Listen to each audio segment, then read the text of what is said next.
Hello friends, I am Kapil Kumar Jani, lecturer computers, Government Polytechnic College Bikaner.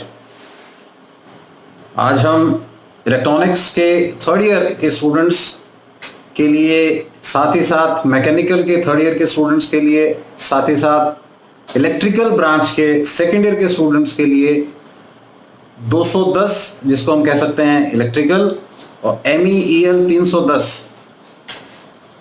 Subject है हमारा entrepreneurship and management. उस topic पर हम discussions करेंगे। डियर स्टूडेंट्स, आज मैं आपको एंटरप्रेन्योरशिप एंड मैनेजमेंट इसके बारे में जो हमारे सिलेबस करिकुलम में है उसके बारे में आपको मैं आज चर्चा करूंगा। नॉर्मली हम जब स्टूडेंट्स के साथ डिस्कस करते हैं क्लासेस में कि वो फ्यूचर में क्या करना पसंद करेंगे अपना डिप्लोमा पूरा करने के बाद, कंप्लीट होने के बाद, पास आउट होने के बाद, तो मेजॉरिटी ऑफ स्टूडेंट्स का जो उनका रवैया रहता है, उनका जो विचार रहता है वो ये है कि वो सर्विस करना चाहते हैं। लेकिन दोस्तों, अगर ये देखा जाए कि सभी लोग अगर सर्विस करेंगे तो सर्विस देने वाले कहां से आएंगे? गवर्नमेंट ऑफ राजस्थान या गवर्नमेंट ऑफ इंडिया या कोई भी सरकारी जो हमारे संस्थान हैं वे सभी को सर्विस नहीं दे सकते। तो हमें इन्हीं स्टूडेंट्स में से, हमें इन्हीं हमारे यंग जो स्टूडेंट्स पास आउट हो रहे हैं, चाहे वो इंजीनियर हो, चाहे वो मैनेजमेंट के स्टूडेंट्स हों, चाहे वो और किसी फील्ड से हों, हमें उन्हीं में से ही कुछ बिजनेसमैन ऐसे क्रिएट करने होंगे जो हमारे इन साथियों को, यंग हमारे इंडिया की फोर्स को सर्विस दे सकें अपने बिजनेस में। तो ऐसे बिजनेसमैन, ऐसे यंग बिजनेसमैन जो जस्ट पास हो करके उनके पास कोई यूनिक आइडिया हो, चाहे वो उनके टेक्निकल नॉलेज से हो, चाहे वो उनके किसी पारिवारिक बैकग्राउंड से आए, वो उस आइडिया को अगर अपने बिजनेस में क्रिएट कर सकें, उस बिजनेस में उसको कन्वर्ट कर सकें, तो ऐसे लोगों को हम कहते हैं कि वे यंग एंटरप्रेन्योर्स हैं, वो एंटरप्रेन्योर्स हैं। तो एंटरप्रेन्योरशिप, एंटरप्रेन्योर, ये वर्ड फ्रेंच वर्ड है और वैसे इसको कहते हैं कि ऐसे यंग थॉटफुल जो जनरेशन्स के लोग हैं जिनके पास नया आइडिया है, जिनके पास नया क्रिएटिविटी है कुछ करने के लिए, और वो नया बिजनेस सेटअप कर सकते हैं। एंटरप्राइज, जो नया एंटरप्राइज, नया बिजनेस क्रिएट कर सकते हैं। एंटरप्राइज का ही फ्रेंच वर्ड है एंटरप्रेन्योर। हम इंग्लिश में उसको एंटरप्राइज कह देते हैं और फ्रेंच में उसका जो धीरे धीरे अब वो ये आ गया है कि एंटरप्रेन्योरशिप हो गया है। वो बेसिकली फ्रेंच वर्ड है। तो ऐसे क्या कैरेक्टरिस्टिक्स हैं कि कोई लोग बिजनेस कर सकें, उनमें वो हमारे में से ही होते हैं, वो भी हम में से ही निकल के आते हैं जो बिजनेस करते हैं। उनमें क्या विशेष होता है?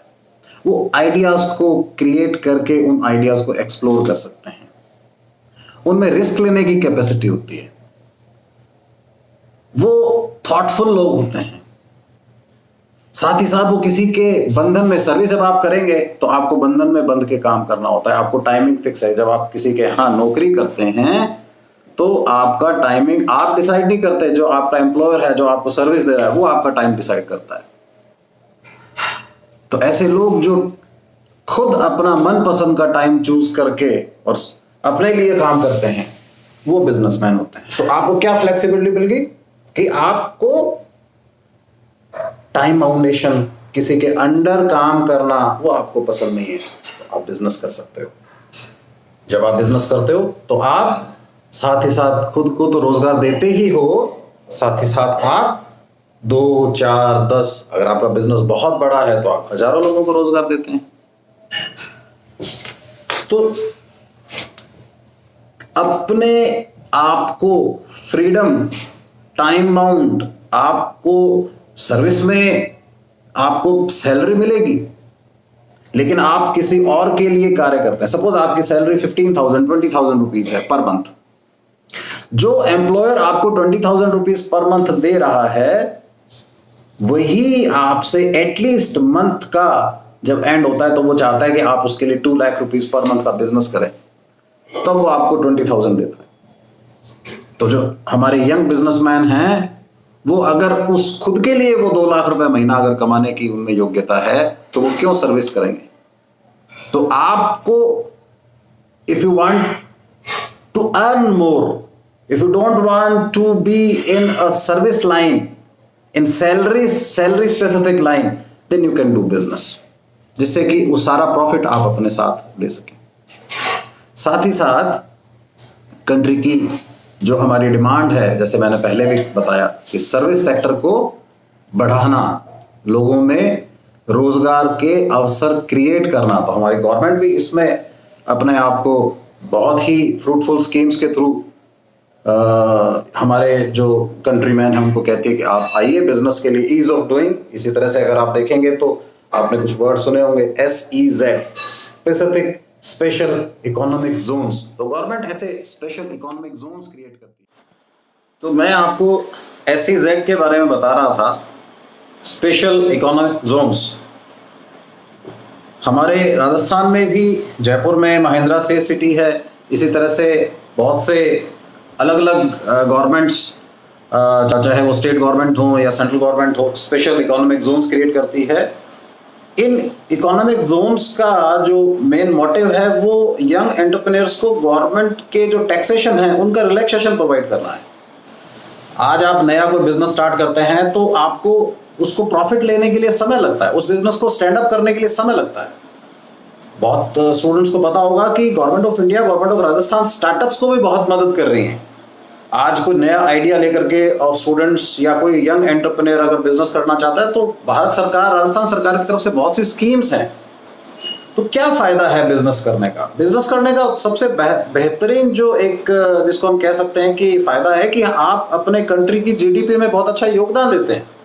जो हमारा डोमेस्टिक ग्रास डोमेस्टिक प्रोडक्शन है, जो पर ईयर हम कितना सामान अपने इंडिया में डोमेस्टिकली बना रहे हैं, जिससे कि हमें फॉरेन करेंसी पे डिपेंडेंसी कम हो जाती है।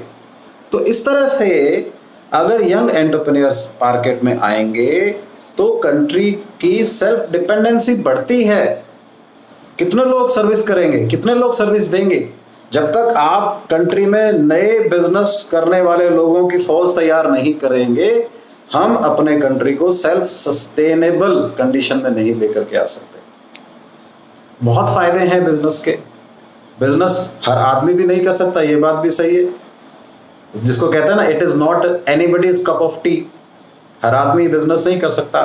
फैमिली बैकग्राउंड अगर है, वो लोग कहते हैं हम बिजनेस कर सकते हैं। बहुत से ऐसे यंग एंटरप्रेन्योर्स हैं जिनका फैमिली बैकग्राउंड नहीं होता, वो भी बिजनेस में अच्छा परफॉर्म करते हैं। तो आज आपके पास टेक्निकल नो है, सपोज मेरा कोई स्टूडेंट इलेक्ट्रॉनिक्स से है, मेरा कोई स्टूडेंट मैकेनिकल से है, मेरा कोई स्टूडेंट सिविल से है, वो उस फील्ड को एक्सप्लोर करे जहां वो रह रहा है, वहां वो देखे कि उसके पास क्या अपॉर्चुनिटी है, कि वो उस एरिया में क्या थ्रस्ट है, उस एरिया में क्या कमी है, जहां वो अपना बिजनेस यूनिट लगा करके उस एरिया की कमी को पूरी कर सकता है। पहली चीज। दूसरी, ऐसा जरूरी नहीं कि कमी हो, वो ये भी हो सकता है कि वहां कोई रॉ मटेरियल बहुत बहुतायत में अवेलेबल है। जैसे मैं राजस्थान के बीकानेर से आपको अभी बता रहा हूं, हमारे यहाँ पर क्ले, बाल क्ले बहुतायत में अवेलेबल है। तो बहुत सी ऐसी यूनिट्स हैं जो बाल क्ले पे आधारित यूनिट्स यहाँ पर स्टैब्लिश की जा रही है। सिरेमिक इंडस्ट्री यहाँ पर बहुत अच्छी स्टैब्लिश की जा रही है। तो हमारे यंग जो एंटरप्रेन्योर्स हैं वो सिरेमिक इंडस्ट्री के, क्योंकि रॉ मटेरियल उनको इजीली अवेलेबल हो जाएगा। तो आज हम जो डिस्कस कर रहे हैं वो यही कर रहे हैं कि एंटरप्रेन्योरशिप होती क्या है। तो यंग बिजनेसमैन नए आइडियाज के साथ में मार्केट की अपॉर्चुनिटी को पहचान कर रिस्क अगर लेने की क्षमता उनमें है तो वो बिजनेस करना स्टार्ट कर सकते हैं।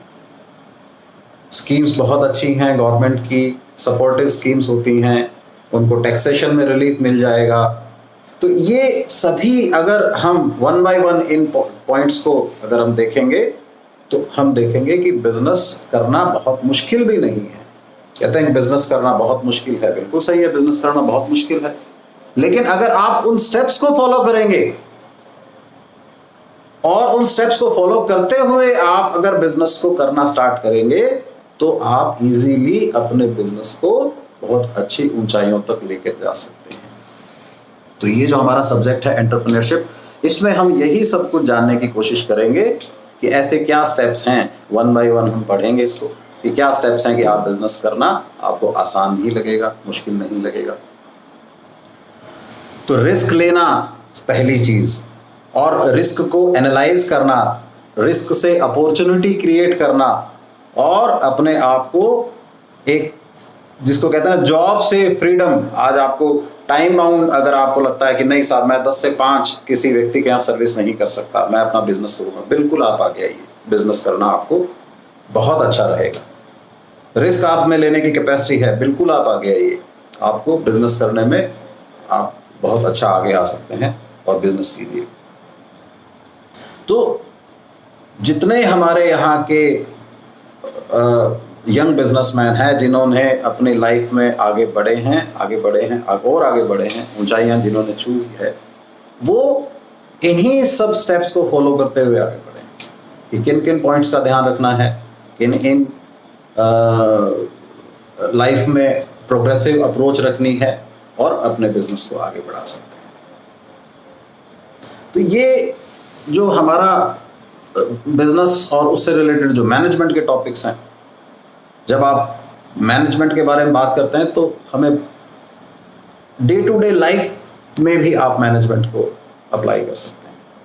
आज आपने डिप्लोमा कॉलेज में एडमिशन लिया, 3 ईयर कोर्स, तो आपने कहीं ना कहीं तो उसको अप्लाई करने की कोशिश की कि मैं 3 साल बाद अपनी लाइफ को किस पॉइंट पर लेकर के जाना चाहूँगा। आपने डिप्लोमा एडमिशन लिया, 3 साल बाद जब आप बाहर निकलेंगे तो आपके उस मैनेजमेंट के उस पॉइंट को आप ध्यान में रखेंगे कि मुझे अपनी लाइफ कैसे प्लान करनी है। तो कौन सा पॉइंट आ गया? प्लानिंग वाला पॉइंट आ गया। तो प्लानिंग आपने की डिप्लोमा एडमिशन लेने के लिए। इसी तरह से अगर आप बिजनेस करते हैं तो क्या क्या चीज आपको प्लान करना पड़ेगा, आपको अपॉर्चुनिटीज देखनी पड़ेगी, किन किन अपॉर्चुनिटीज को हम देख सकते हैं।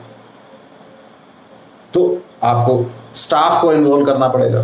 तो ये कि एंटरप्रेन्योरशिप में आपको देखना है कि मुझे पहले बिजनेस प्लान किया, फिर आपने स्टाफ के लिए प्लानिंग की, फिर आपने अलग अलग जो उसके फेजेस हैं उनको प्लानिंग की और एग्जीक्यूशन किया। तो ये एक complete system development life cycle भी आप इसको कह सकते हैं। आपने एक ब्रेन को यूज करते हुए आपने आइडिया क्रिएट किया, वो आइडिया अभी आपका लॉजिकल थिंकिंग में है। उस आइडिया से आप धीरे धीरे धीरे धीरे उसको इम्प्लीमेंटेशन फेज में लेके आते हैं और इम्प्लीमेंट करते हुए पहले डिजाइन किया, आइडिया आपको क्रिएट हुआ, फिर आपने उसकी डिजाइनिंग की, फिर आपने इम्प्लीमेंट किया और फिर आपने उसको रनिंग स्टेट में लेके आए। जब आप उसको रनिंग स्टेट में लेके आते हैं देन हम कहते हैं कि अब हमने अपना बिजनेस स्टार्ट कर लिया है। तो बहुत से पॉइंट्स हैं जिनको हम आने वाले लेक्चर्स में वन बाय वन लेते रहेंगे।